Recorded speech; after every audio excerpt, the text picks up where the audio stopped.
저한테 개인적으로 가장 뿌듯했던 거는 하하 야콥 후거도 애차 개가 없었습니다.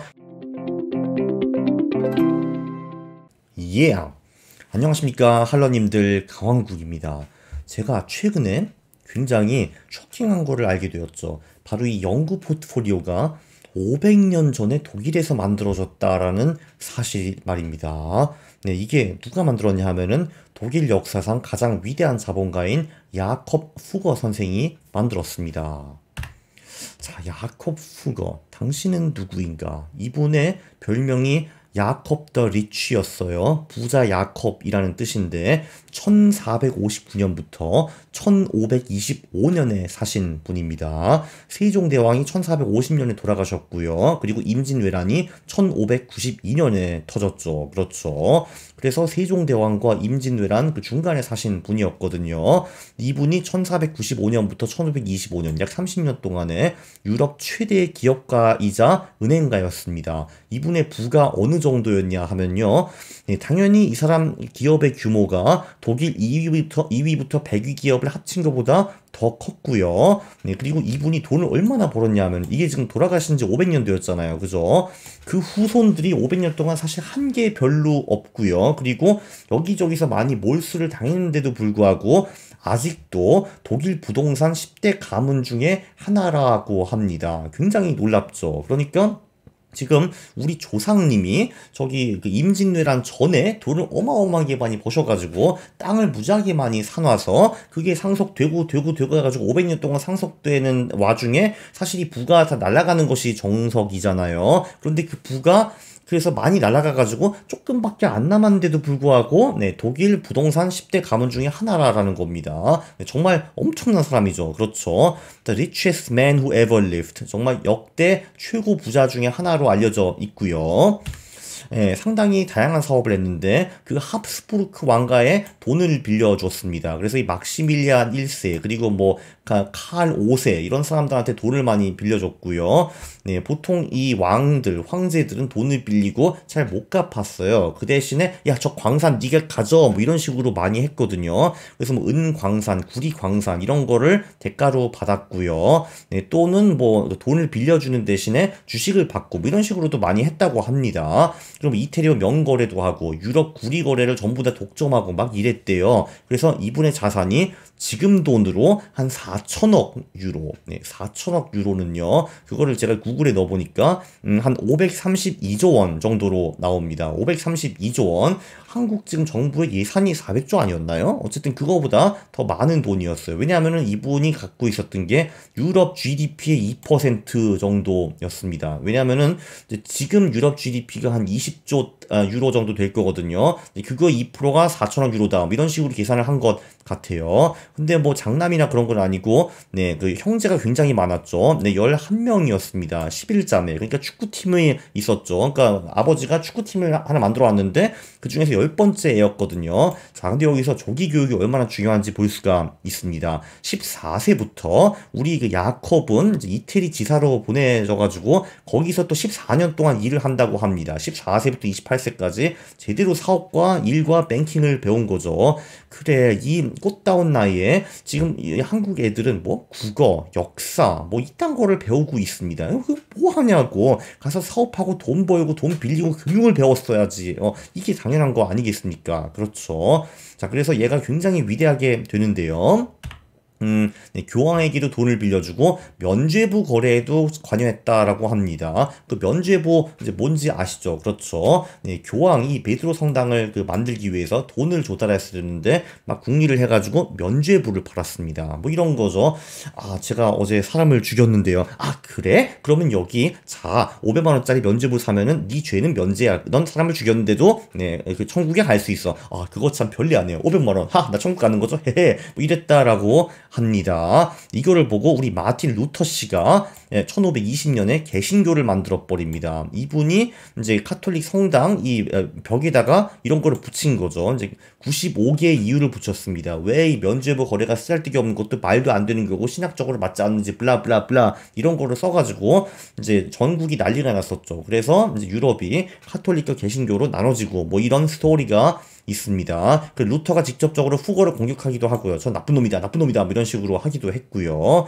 네, 저한테 개인적으로 가장 뿌듯했던 거는, 하하, 야콥 후거도 애차 개가 없었습니다. 결혼은 40세에 한 것 같아요. 네, 근데 애가 없었고요. 당시 차는 당연히 없었겠죠. 그리고 개 얘기는 없었으니까 없다고 칩시다. 네, 그래서 이분이 돌아가시면서 네, 결국 유산을 받은 사람은 조카였다라고 하네요. 자, 근데 이게 다가 아닙니다. 이분이 연구 포트폴리오 자산 배분 원칙을 만들어냅니다. 네, 그것도 진짜 지금에서 500년 전에 16세기 초에 만든 거예요. 어메이징하죠. 자, 이분이 무슨 말씀을 하셨나 한번 같이 보시죠.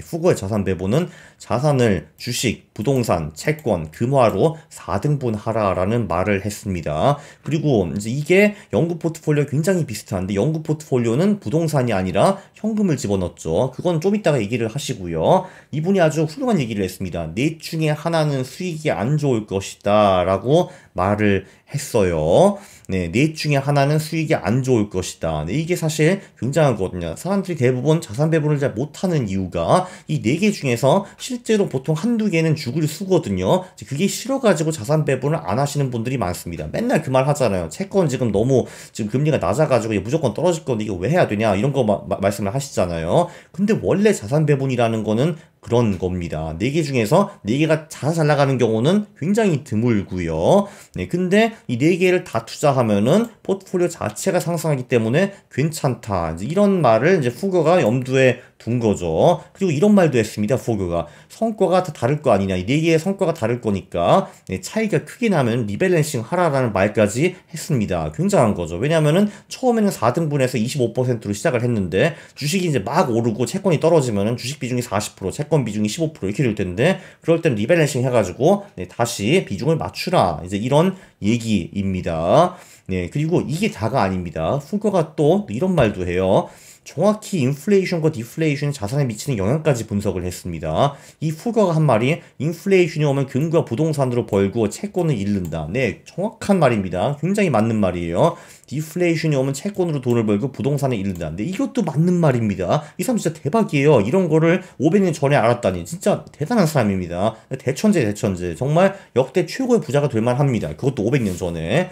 그 주식은 인플레, 디플레 둘 다 뭐 크게 나쁘진 않은데 변동성이 크다라는 말을 했습니다. 이거는 완전히 정확하진 않아요. 보통은 그 디플레이션이 오면 주식이 썩 좋지는 않거든요. 예, 물론 이제 그때 주식시장은 지금과 좀 다를 수도 있었습니다. 그래서 이 사람의 33년 동안의 투자 수익이 한 12% 정도였다고 하는데 네, 상당하죠. 네, 상당합니다. 자, 이 사람이 정말 천재인데 이 사람의 포트폴리오에 하나의 단점이 있죠. 지금 이 사람이 자산을 4등분해서 주식, 부동산, 채권, 현금에 넣으라라고 했는데 아쉽게도 개인 투자자 중에서 부동산을 리밸런싱 할 수 있는 사람은 그렇게 많지는 않습니다. 네, 옛날 뭐 후거는 워낙 돈이 많고 자산이 많으니까 뭐 이런 식으로 했겠죠. 어허, 부사장, 일로 한번 와봐. 아, 네, 회장님. 지금 말이야. 우리 부동산 비중이 지금 너무 높은 것 같아. 좀 채권으로 좀 리밸런싱을 해야겠는데. 우리가 말이야. 지난번에 왜 독일 북부 지역에서 조그만 마을을 하나 산 게 있지 않았는가? 아, 네, 맞습니다. 혹시 베를린을 말씀하시는 겁니까? 그래. 그 베를린, 그 도시를 좀 빨리 팔아버리고 말이야. 그 옆에 우리 그 조그만 이냐 있지 않는가? 한 3천만 평 되는 거. 그것도 같이 좀 팔아버려. 그리고 그거를 말이야. 프랑스와 스페인 채권에 넣는 거야. 그럼 리밸런싱이 되겠지. 아, 회장님, 지당하신 말씀입니다. 그렇습니다. 리밸런싱을 즉각 하겠습니다. 네, 이렇게 했을 거거든요. 근데 우리는 막 이렇게 뭐 베를린 같은 도시를 팔고 이렇게 못 하잖아요. 그렇죠. 부동산이 워낙 비싸니까. 그래서 후거의 연구 포트폴리오는 개인 투자자가 하기가 조금 어렵습니다. 그래서 1981년, 그러니까 후거가 죽은 지 한 460년 후에 해리 브라운이 나타나가지고 네, 현대 연구 포트폴리오를 만드는데 이 사람은 부동산을 현금으로 바꿔버립니다. 그래서 현대 연구 포트폴리오가 탄생했는데 규이증 복리 8.7%, MDD 12.7% 이런 식으로 최근 50년 동안에 우상향하고 있습니다. 여기서 근데 재밌는 건 뭐냐 하면은 자, 이 사람이 지금 부동산을 현금으로 바꿨잖아요. 예, 그 야콥 후거는 이제 주식, 부동산, 채권 그리고 이제 금화라고 말을 했어요. 골드 코인이라고 말을 했는데 사실 그 당시에 골드 코인은 골드이기도 했지만 현금이기도 했습니다. 당시에는 금과 은으로 네, 페이먼트를 했으니까요. 그러니까 어떻게 보면은 해리 브라운은 요 금을 이제 금과 현금으로 나눠 가지고 현대 연구 포트폴리오를 만들었다라고 볼 수도 있습니다. 자, 그런데 제 생각에는 이 현대 연구 포트폴리오에 현금이 아니라 부동산을 넣었다라고 치면 복리 10에서 11% 정도 나올 겁니다. 왜냐하면 최근 50년 동안에 현금의 복리 수익의 3에서 4% 정도 되었거든요. 그리고 부동산은 뭐 대충 이 정도 나왔을 거예요. 10에서 12% 정도. 근데 지금 여기 그러니까 평균적으로 그한 수익이 뭐 7, 8% 정도는 높다라고 볼 수가 있어요. 현금보다. 근데 비중이 4분의 1이니까 복리 수익이 당연히 요거보다 8.7%보다는 한 2%는 좀 높아야 되는 것이 맞을 것 같습니다. 복리 10에서 11%. 자, 근데 한번 돌아가셔서 이거를 보시죠. 후거의 33년 투자 수익이 12% 정도였다라고 합니다. 네, 정말 소름이 끼치죠. 그렇죠. 이렇게 연구 포트폴리오를 만들어서 자산 배분을 하면은 옛날에도 그렇고 지금도 한 복리 10%, 11%, 12%이 정도 벌 수 있다. 이런 얘기입니다. 소름이 끼칩니다. 정말 소름이 끼쳐. 네, 그리고 야콥 후거는 이게 또 다가 아닙니다. 이분은요, 본인의 영혼까지 해칭을 했습니다. 이게 무슨 말이냐 하면은, 이 사람이 아우크스부르크라는 독일 도시 출신이거든요. 당시에 아우크스부르크가 어떻게 보면은 세계 자본과 비즈니스의 수도였습니다. 여기서 이 사람이 세계 최초의 사회적 주택을 만들어요. 그걸 후거라이라라고 하는데 그게 1516년 얘기였습니다.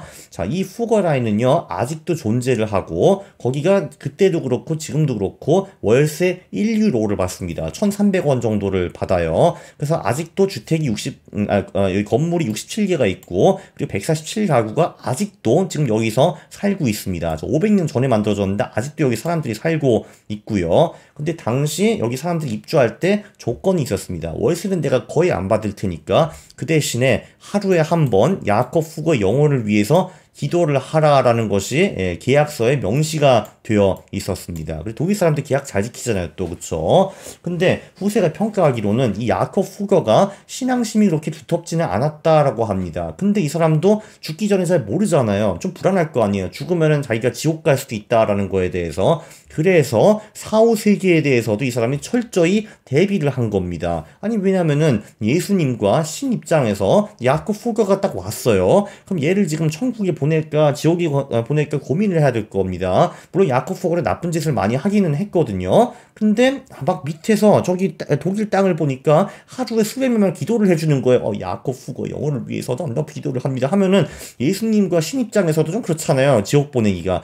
그래도 나쁜 짓을 많이 하긴 했는데 또 좋은 일도 또 많이 했으니까 그래 천국 이렇게 될 가능성이 높다라고 야콥 후거는 생각을 한 것 같습니다. 정말 소름 끼치죠. 이것도 정말 대단한 사람입니다. 참고로 해서 제가 이곳을 알고 있었기 때문에 후거라이가 만들어진 지 딱 500년 만인 2016년에 아우크스부르크를 방문을 했죠. 그래서 야콥 후거가 내 친구인 마냥 이렇게 사진도 찍었고요. 그 밑에 동상에 앉아가지고 찬양하는 이렇게 사진도 찍었습니다. 저한테는 정말 성지 방문이었거든요. 네, 야콥 후거는 저한테는 거의 자본주의 신 정도의 레벨이거든요. 정말 모든 걸 뛰어넘은 그런 사나이기 때문에 저는 이때 가서 굉장히 기뻤고요. 그게 제 모습에 나온다라고 생각이 됩니다. 지금 봐도 꽤 아름답죠. 그렇죠? 이 후거라이 살만합니다. 이게 당시 500년 전에는 획기적으로 굉장히 좋은 집을 만들어줬다라고 굉장히 유명했다라고 해요. 근데 월세를 하나도 안 받았어. 그러니까 이 사람이 나쁜 짓도 많이 했지만 선행을 한 것도 확실합니다. 네, 이거를 볼 수가 있고요. 네, 그리고 이제 요약을 하면요. 이게 제가 최근에 김성일 그 작가님이랑 영상을 찍었는데 여기서 그 얘기가 나왔어요. 저는 사실 연구 포트폴리오를 해리 브라운이 만든 줄 알았는데 김성일 그 작가님이 이제 이 야콥 후거 얘기를 하시더라고요. 그래서 찾아보니까 이제 소름이 돋았죠. 야, 중세 시대 연구 포트폴리오를 만들었어. 근데 지금 이 포트폴리오를 당장 실행해도 돈이 되고 MDD가 별로 없다라는 겁니다. 이거 대단한 거 아니에요? 네, 이분을 제가 500이라고 말씀드리고 싶은데 시대에 500년 앞섰고 500조 원을 번 사나이라고 볼 수 있습니다. 그리고 야콥 후거는 얼마나 거대한 인물이었는지 이런 명언도 남겼죠. Es ist auch wissentlich und liegt am Tage, dass eure kaiserliche Majestät, die römische Krone, ohne mein Zutun nicht hätte erlangen können. 이제 이 말이 뭐냐 하면은, 이분이 이제 황제한테 편지를 썼는데, 자, 황제님, 네, 저 없으면요, 당신은 절대로, 네, 그 신성 로마 제국 황제가 될 수 없었을 겁니다. 그리고 그거를 모든 사람들이 다 알고 있습니다. 헤헤, 라는 말이었습니다. 그리고 영혼 핵취까지 한 거 정말 위대하지 않나요? 이 사람이 카톨릭 역사상 예수, 마리아 다음으로 많이 기도를 받은 사나이라고 합니다. 그러니까 예수님과 마리아님과 신님이 이 사람을 지옥에 보낼 수 있어 없어? 제가 보기에는 좀 힘들 것 같거든요. 아니 아무리 신과 예수를 하더라도 좀 여론 같은 것도 고려를 하고 이래야 될 거 아닙니까? 근데 맨날 몇백 년 동안 독일 사람들이 저 밑에서 기도를 하고 있어요. 국어의 영혼을 위해서 잘 보내주세요. 아멘. 이러고 있는데 어떻게 지옥에 보냅니까? 그렇죠.